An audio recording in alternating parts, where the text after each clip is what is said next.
Subscribe ಮಾಡಿ like ಮಾಡಿ friends. ಮಕ್ಕಳು ಬೋಳಿ ಮಕ್ಕಳು ಆಗ್ಬಿಟ್ಟವ್ರಪ್ಪ. ಓದೋದು ಬರೀ ಅದೇನು ಮಾಡೋದೇ ಇಲ್ಲ. ನಮ್ ತಾತ ಮುತ್ತಾತನ ಕಾಲದಲ್ಲೆಲ್ಲ ನದಿ ಬೆಟ್ಟ ಗುಡ್ಡ ಎಲ್ಲ ದಾಟ್ಕೊಂಡು ಹೋಗಿ ಓದ್ಕೊಂಡ್ ಬರ್ತಾ ಇದ್ರು. ಹ್ಞೂ ಮಚ್ಚ ಎಲ್ಲೋ ನಮ್ ಮುತ್ತಾತ ಗುಡುಗು ಮಿಂಚು ಬರ್ತಿತ್ತಲ್ಲ ಅದ್ರಲ್ಲೇ 2-3 ಚಾಪ್ಟರ್ ಓದ್ಬಿಡೋರು. ಮಚ್ಚ ನಮ್ ತಾತ ರಾತ್ರಿ ಹೊತ್ತು ಬೆಕ್ಕಣ್ಣು ಉಳಿಯುತ್ತೆ ಗೊತ್ತಾ ಪಳ ಪಳ ಅಂತ ಅದ್ರಿಂದ ಓದ್ಕಂತಿದ್ರು. ಲೈಕ್ ಮಾಡಿ ಫ್ರೆಂಡ್ಸ್. ನಮ್ ತಾತ ನೋಡ್ರಿ ಅಕ್ಕ ಪಕ್ಕ ಮನೆಯವರೆಲ್ಲ ಉರ್ಕೊಳ್ಳೋರು. ನಮ್ ತಾತ ಆ ಬೆಳ್ಕಳೆ ಓದ್ಕೊಂಡ್ಬಿಡೋರು. ಮಾಮ್ ತಾತ ಮುತ್ತಾತನೆಲ್ಲ ಬಿಟ್ಟಾಕ್ರಲ್ಲಿ ನಾವೆಲ್ಲ ಹೆಂಗ ಓದ್ತಾ ಇದ್ವಿ. ಹೂ ಮಚ್ಚ ನಾನು ವಾಚ್ದ ಲೈಟ್ ಬತ್ತಿತ್ತಲ್ಲ ಅದರಿಂದ ಓದ್ತಿದ್ದೆ.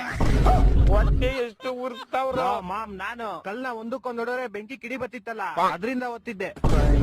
ಎಂತ ದೊಡ್ಡ ತಿಕ್ಕಲು ಕುಡುಕ್ ನನ್ ಮಚ್ಚ ನಮ್ಮ ಮನೇಲಿ ನಾನು ರಿಮೋಟ್ ಲೈಟ್ ಬರುತ್ತಲ್ಲ ಆ ಲೈಟ್ ಇಂದ ಓದ್ತಿದ್ದೆ. ಮಾಮ್ಸ್ ನನ್ ಕತೆ ಕೇಳ್ರಿ ಇಲ್ಲಿ ಒಂದ್ ಬುಕ್ ಬೆಂಕಿ ಹಚ್ಬಿಡ್ತಿದ್ದೆ. ಆ ಬೆಂಕಿ 6 ವರ್ಷದಲ್ಲಿ 3-4 ಬುಕ್ ಓದ್ಬಿಡ್ತಿದ್ದೆ. ಕೊಟ್ಟಿದ್ ನನ್ನ ಮಗನಲ್ಲ. ಪ್ಲೀಸ್ ಸಬ್ಸ್ಕ್ರೈಬ್ ಮಾಡಿ ಫ್ರೆಂಡ್ಸ್. ಏನ್ ತಪ್ಪ ಮಾಡ್ಬಿಟ್ಟೆ ನಿಂಗೆ ನಿಮ್ ತಾತಂಗೆ ಓದಕ್ ಇಷ್ಟೊಂದು ಚೂಳಿದಿದ್ರೆ